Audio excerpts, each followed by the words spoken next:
Hi, and welcome to Switching Reels. Hi, and welcome to Switching Reels. I'm Trenton. I'm Connor. How are you? I'm doing all right. I'm tired. That was a long movie. It was a long movie. Yeah. Yeah. Today we watched Seven Samurai, and I can actually do the summary before we get past the spoiler wall on this one. That makes sense. Okay, you please do the summary. So the summary is, this is why you never go to small farming towns. It's true. Yeah. Even modern day ones, man. Yeah. Same things will happen. Verbatim. Exact same thing. Exact same. Down to the bamboo spears and everything. Down to the bamboo spears in America. So yeah, no, this was a great one. Let's do recommendations. Probably not like young kids. There's some pretty heavy subject material from time to time here, but that is true. This would be one of the first movies that I'm like, hey, introduce someone who's like never watched foreign films. Exactly. And old movies. Yeah. Both. Yeah. Like this one will be one that, like, at least by middle school my kids will have seen. Yeah, that makes total sense. I would also agree. I think I would recommend this to most people. Yeah. I didn't think I was an old movie person, but this is the second like old movie that I've seen. I've seen I guess A Wonderful Life too, so that's 3. Yeah.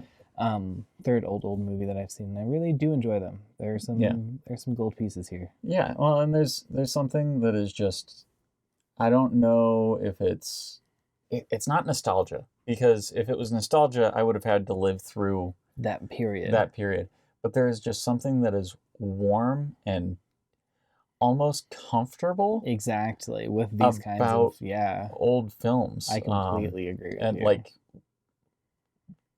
I go through phases. I don't know if I've told you this. When I'm sick, I go through phases where I'll watch different movies that I'm just like, I know I'm going to enjoy this. And my level of investment can be relative, but for the most part, I just try to avoid anything that's going to wreck me emotionally. Good man. So like last time I was sick, it was like 2000s comedies. Nice. Time before that was romantic comedies. When I first noticed this happening was when I would go watch old noir films. Not because, like, those are not happy at all, but they are very much sort of a comfortable place where you're not going to get, you'll be mentally engaged, but you're not going to be emotionally engaged in most of those. Just a long way to say that, like, yeah. I thought noir was pronounced Noir for the longest time. Fair enough. Yeah. So that was fun. My wife corrected me while we were watching Homestuck. Oh yeah? Yeah. Well, we should get back to the movie. Good. All right, yeah, recommendations. So it's also a sub-film. So for those people that don't necessarily like reading subtitles as part of the experience of watching a movie or any sort of media, I love sub personally. That's my favorite way of watching. Specifically Japanese media. So it wasn't a problem for me, but some people really don't enjoy it. Yeah, I will say there are also a lot of people out there who think that they don't enjoy things with subtitles because they're like, reading is work. But they haven't actually tried it, and I would say, you know what? Expand your horizons, or at least try to. Yeah, like it's a good. This is a good experiment to do it on. I would maybe not say. This one, because this one is 3.5 hours. It is 3.5 hours. That's true. If you like 3.5 hour movies, but you don't like subtitles, this is the movie for you. To try it out on. To try it out on, absolutely. I like getting into the cadence of like knowing how much of the subtitles I've read in that specific language. Like with Japanese, you can know how much subtitle they did. Yeah. And then look back up whenever you need to, which is great. Yeah. So I have always enjoyed that about Japanese subtitles. Yeah. Well, I think maybe it's just, I've been watching foreign films since I was at least in high school. So I might just be used to it at this point. I just like a lot of subbed anime. Oh, that's fair. That's it. All right. Does it deserve its place on the list? So this is in top 20s. Yeah. I would totally say so. Yeah, I would say that this one definitely deserves to be on the list. I would say almost certainly deserves to be where it is on the list as well. it doesn't hit some of the notes that I actually really, really love in something. So when I saw it, it didn't like break my earth. Yes. But I will say that it's a really good film. Yes. And I think the more I watch it, the more I enjoy it. Absolutely. No, totally. I love that you just said break earth because it's groundbreaking and earth shattering. Yeah. And so that was beautiful. All right, ratings. Let's do that. This time around, I think most times around, I'm gonna say this is a technical light 9 or strong 9 to a light 10. Yeah, that's what I'm thinking too. It's solid 9.5. It's incredible. Technical, it's just so good. And that's even before getting to like a lot of the stuff that it sort of codified. Mm-hmm. Like the shot of the cavalry coming over the hill. So good. This movie basically invented that. That's incredible. Yeah. Because it basically invented the ensemble film as well. Really? Yeah. What? There wasn't the ensemble film, as in so not having one sort of protagonist that we're following. I love and just that. having a star-studded cast. Yeah. This was one of the first films to ever do that. That's crazy. Yeah. I love that. That's so cool. Yeah. So when was this one made? 54. 54. Perfect. Yeah. My gosh. Yeah. 70 years old. Yep. That's incredible. So cool. Yeah. So yeah, I would say like technical, even before you bring in all of those really cool things, like it's still just beautifully shot. And yeah. I mean, that's one thing that I love about Kurosawa films. This is our first Akira Kurosawa film.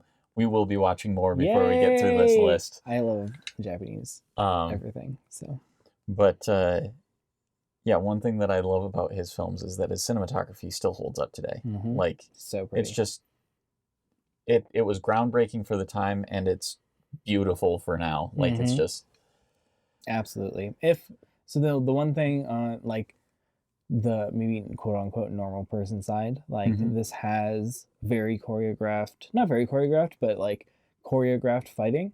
So like you don't get as clean of hits in this as you do in a modern movie. Yeah, that's true. For me, it's part of the genre and part of the appeal of watching it, so it's not reducing my technical. Yeah. But that is just something I wanted to go and point out. That's fair. I would say this is also like the prototype for some of I would say the modern epic. So when considering that, I forgive a lot of like the sort of soft hits and that kind of stuff for the fact that they were able to direct this many people to do this many things. They did fantastically with that. There were so many people in this movie. Yeah. Oh my goodness. Like real people. Yeah.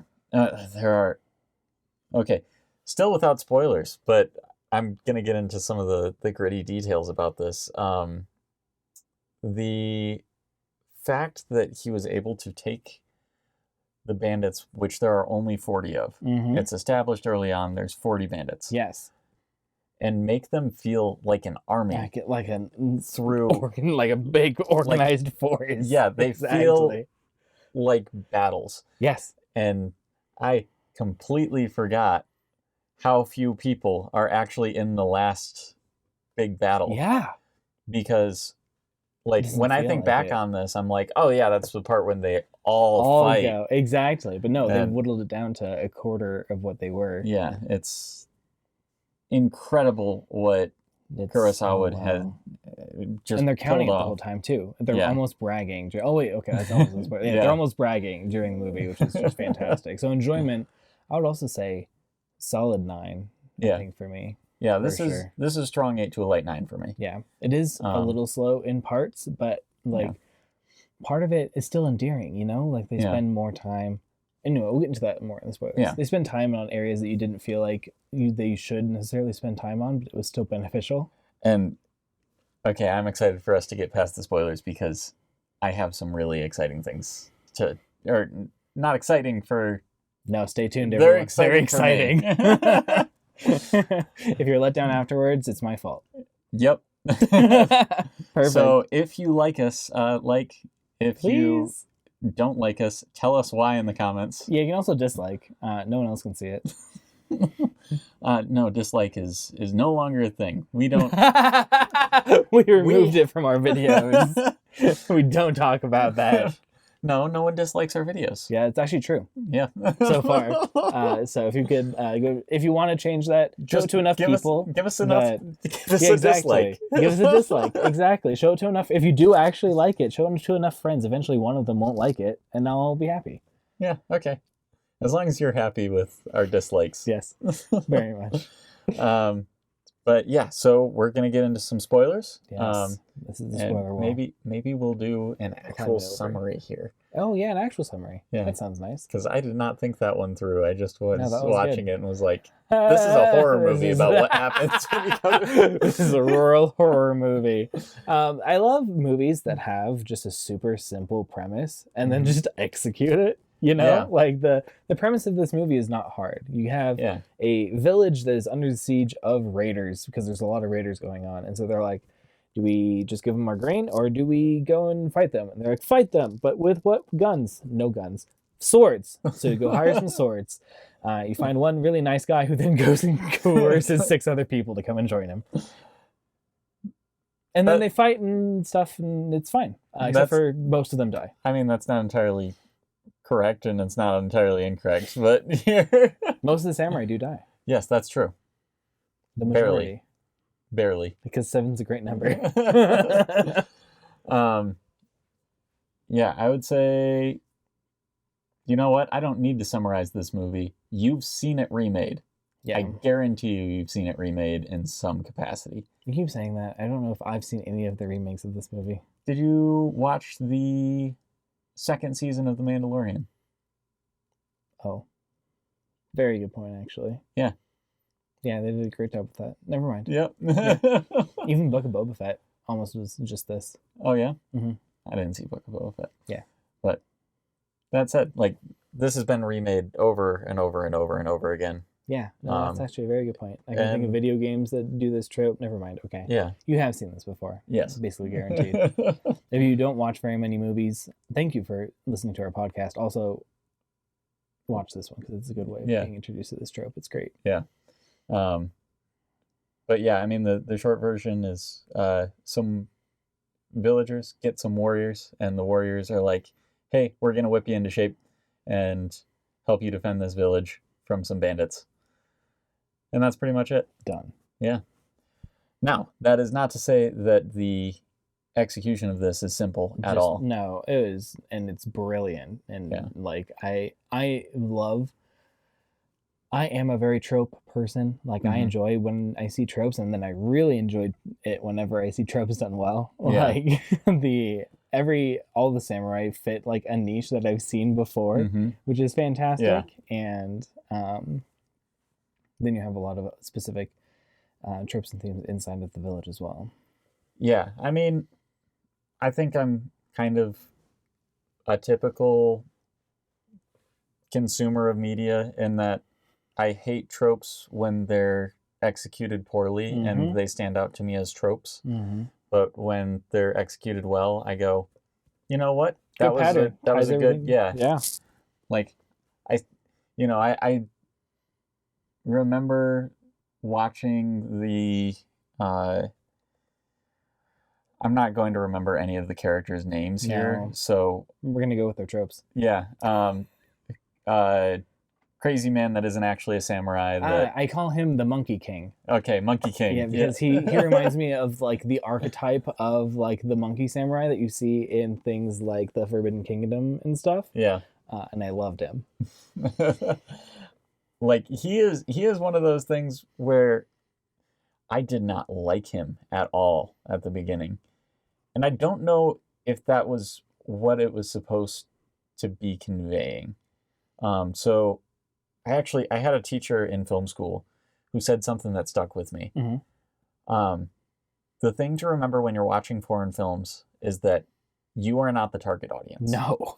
It was made for a group and then shipped to you as a convenience. Right. This is an aftermarket. And so, like, what's really interesting to me is, like, watching this kind of stuff, and then I see him, and I'm like, is he supposed to be the comedic relief? Is he supposed to be annoying? Is he supposed to be... Yeah, but it doesn't exist. Right, yeah. Because it's a completely different trope than another right, culture, yeah. which is so cool. But I love the fact that they start him, at the very least, to American audiences, he's obnoxious. Very. And you don't like him. Mm-hmm. And you slowly get more and more revealed about him that, like, on one hand, you go, he's super immature, and you are frustrated when he does stupid things. Mm-hmm. But he also has a lot of depth as a character. Very much. Possibly the most depth of any character in this movie. Yeah, like most well-defined depth. Yeah. I completely agree. He has the one with the deepest story at the very least. Yeah. I mean, I would say the kid has a pretty well-developed story, but it's not a backstory. It's not something it's a present story. Yeah. Like you're watching him do a story. Right, yeah. Completely agree. Yeah, no. I also love the character of I was essentially an orphan and just got randomly good, not because I was trained or anything, because I couldn't be. Yeah. I love that. Well, it stands out to me how much anger you can tell he has, just in general, and the fact that, like, you see the way that he fights, and he has no technique. Mm-mm. He is just a wild man. Like, he's instincts. Not even instincts. He's just so much. There's so much ferocity he does things somewhat effectively. Yeah, I mean, we can talk about the way that even, like, translates over to the farmers, and, like, the fact that he grew up as a farmer, and you see sort of that ferocity in the way that the farmers act. The farmers fight. Mm-hmm. Like, they clearly have no training. Exactly. They're just chasing down one dude at a time and stabbing him with 15 like bamboo spears. 10 to 15 people on one guy. Bamboo is so cool, by the way. I wish that bamboo... There's multiple times in this movie I just turned to Connor. I was like, I love bamboo.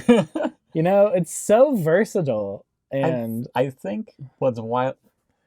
We're going to get off on a tangent here. What's wild about bamboo, though?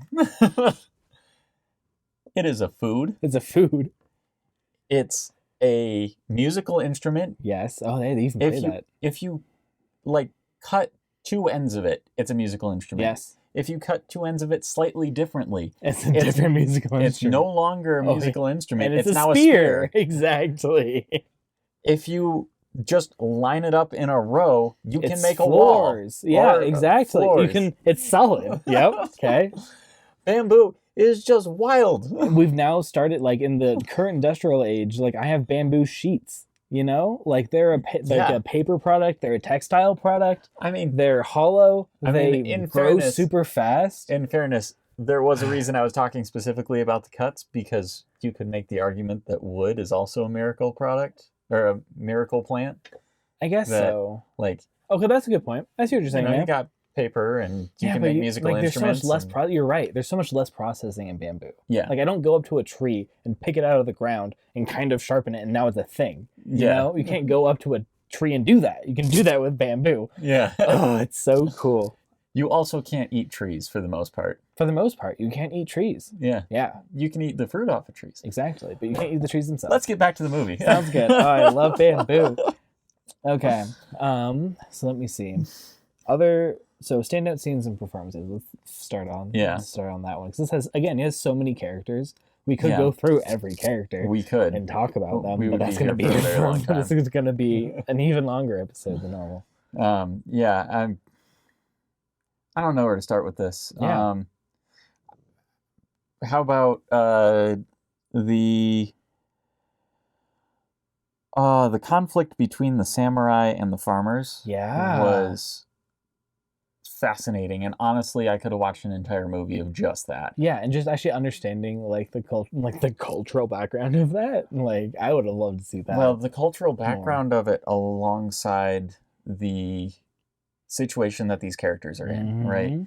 You've got these samurai that have come here essentially out of the kindness of their hearts. Basically for free. Only to find that these farmers have hunted down samurai in the past, which they have all experienced being hunted themselves. Yeah. And then it's thrown directly back in their face when they start getting really frustrated about it. Yeah. By the way Monkey King. By the way that samurai have treated farmers in the past. And it's really interesting, and it's a fascinating moral dilemma. It is.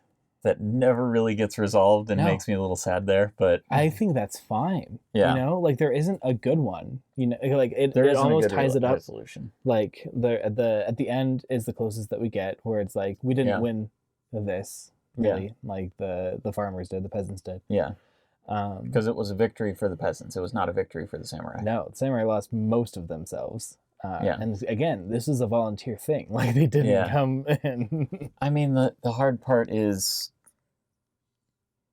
when I see that ending and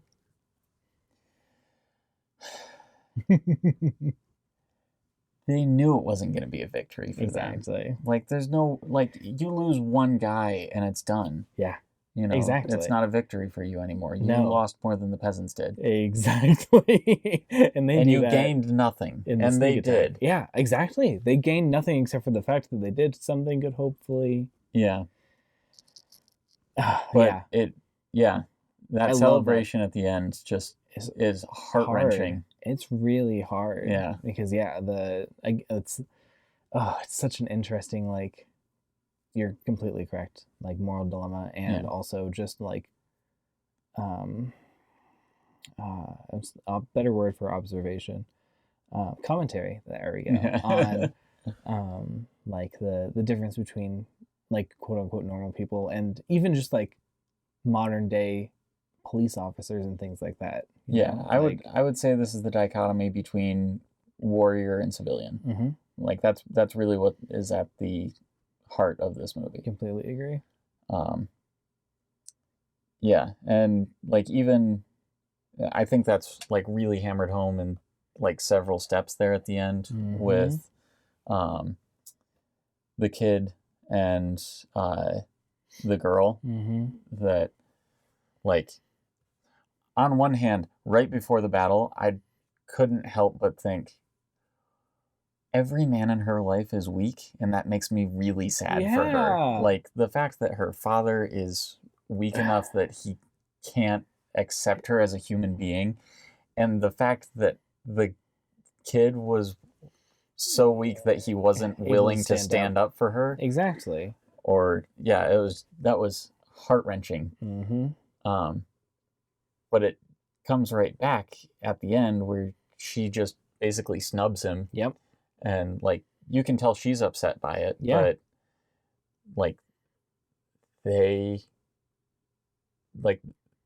couldn't be together because their lives were just too different. And he also, like, this was one of the growth moments for him. Like, it's mentioned a bunch through the movie about how the kid is just basically the, like, beginning manifestation of everyone else that's already been there for in the samurai, like, area.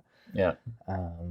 And, like, he isn't strong enough to be the kind of person that he feels like he should be yet, which is very interesting. Yeah. There's a lot we can talk about here. Main guy, the nice one that they get. Yeah, I love him. Right off the bat. I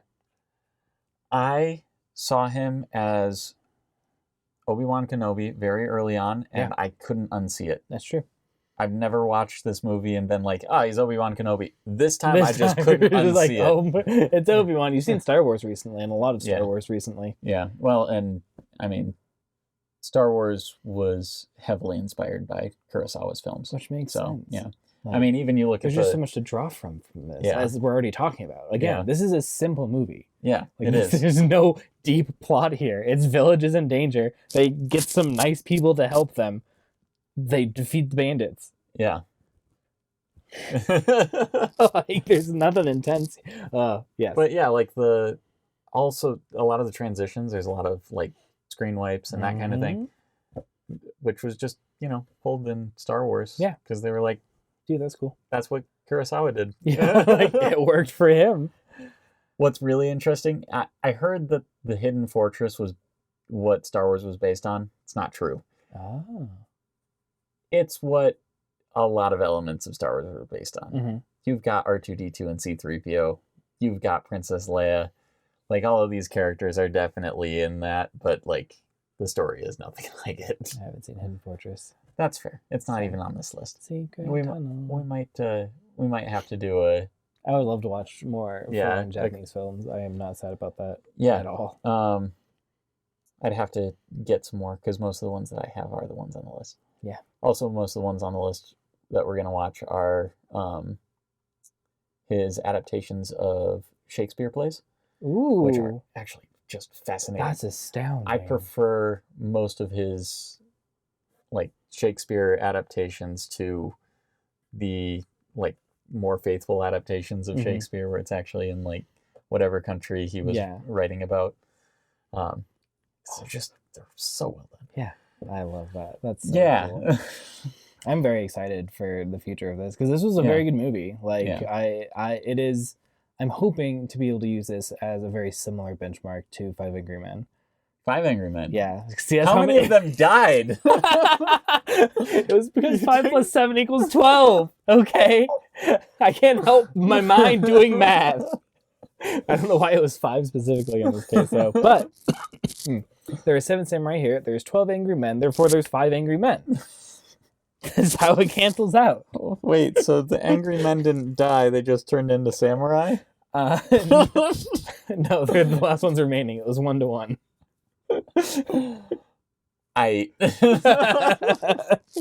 Anyway, so I'm hoping to be able to start using this as also very similar. Like, I love old movies at this point. Yeah.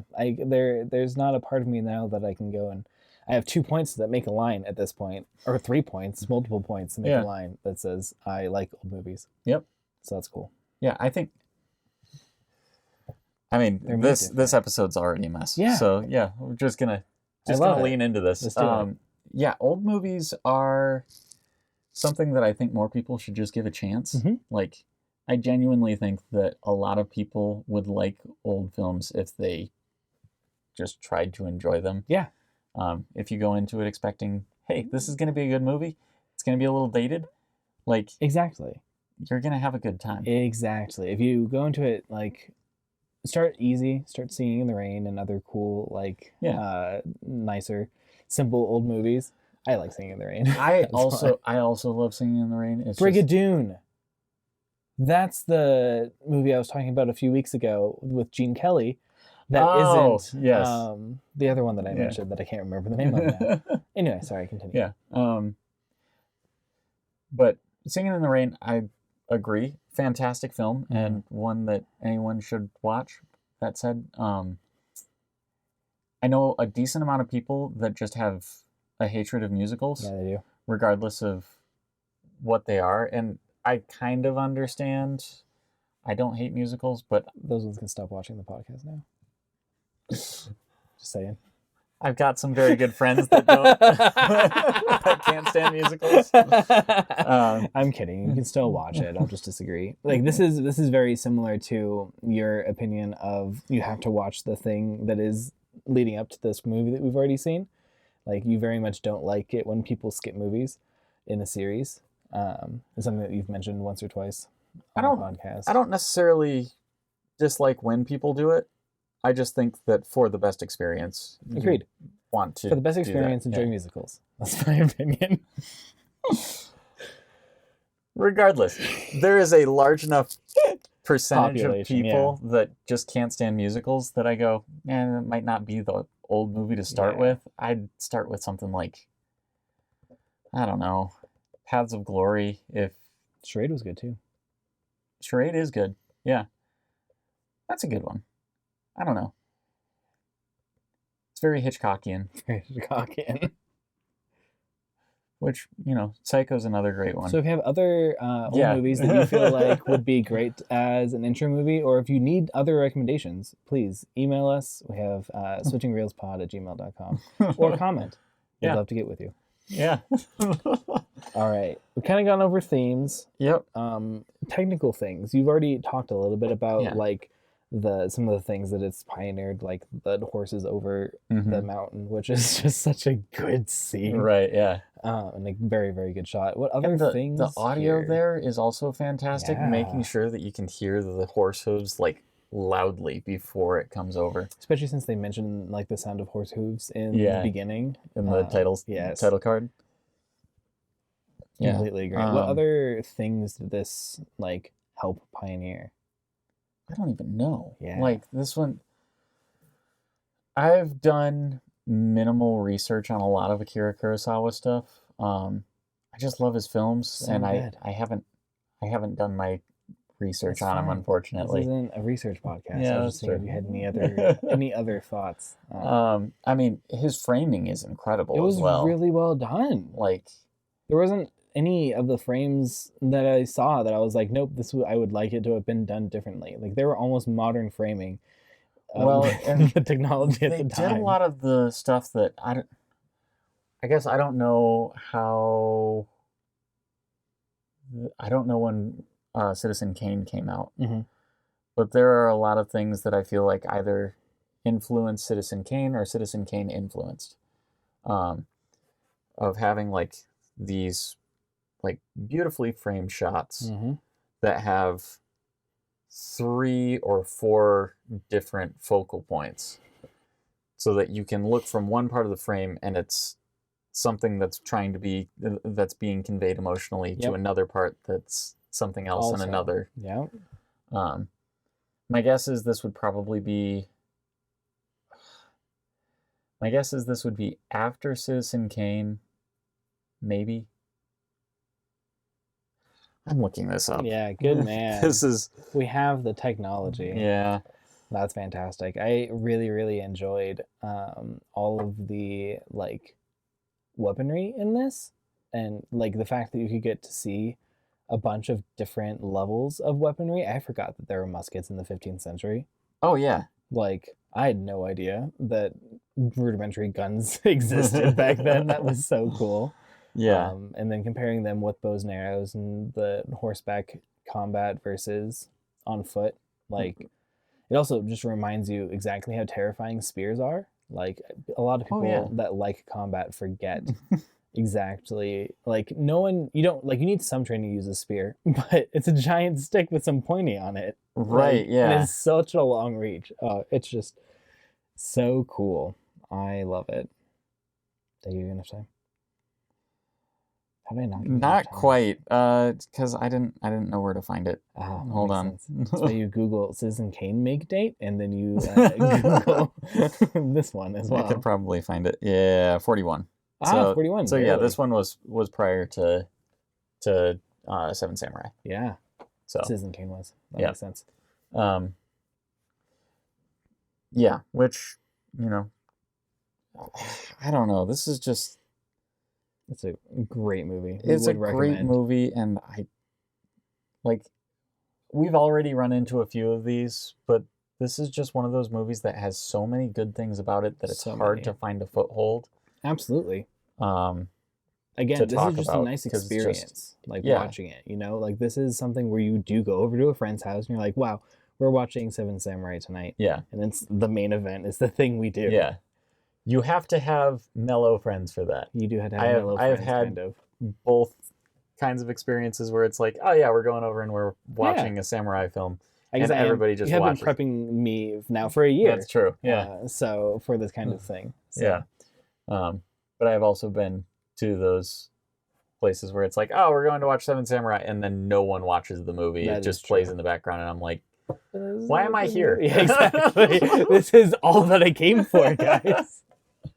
That's fantastic. So yes, yeah. If you do it though, it is a 3.5 hour runtime. So make sure your Blu-ray player works and get here early. Yeah, Start with Yojimbo, actually. Yojimbo. It'll be on the list. Perfect. It's one that I do personally prefer it, but regardless of how I feel about it, it's about an hour shorter. Nice. So it's more approachable. Yeah, more approachable. More of a Western vibe as well, which is probably why I like it a little bit more. I loved this. So, this was so good. Oh, okay. Very nice. Yeah, I mean, I don't... Again, we could be going for longer because there's just so much. We would love to hear your thoughts on it. Yeah. Yeah, it's such a good movie. All right, so next week's film is Silence of the Lambs. Ah, nice. Is it a cooking show? Pretty much. Yeah? Yeah. Good. Love me a good old cooking show. Have you ever seen the cooking show Silence of the Lambs? I have not seen the cooking show Silence of the Lambs. All right. I think part of it... You're in for a very mellow and laid back... It's basically the British baking show, but... Perfect. They're making lamb shanks instead of... Oh, that's so... Instead of baking? Yeah. Yeah, I think some of this was filmed in... Not Fort Collins. The really pretty... Estes Park, right? Is this the one that had Estes Park, or is that The Shining? That's The Shining, not Silence of the Lambs. That actually makes a lot of sense. Yeah. Or The Ring. Silence of the Lambs is not... but people would argue with me about this, but I do not think Silence of the Lambs is a horror film. Okay, perfect. It's a dark thriller. But cool. Yeah, so but it's not a horror film. Pretty suspenseful, but... in places. Yeah. Yeah. Cool. So, anyway, how do we end this?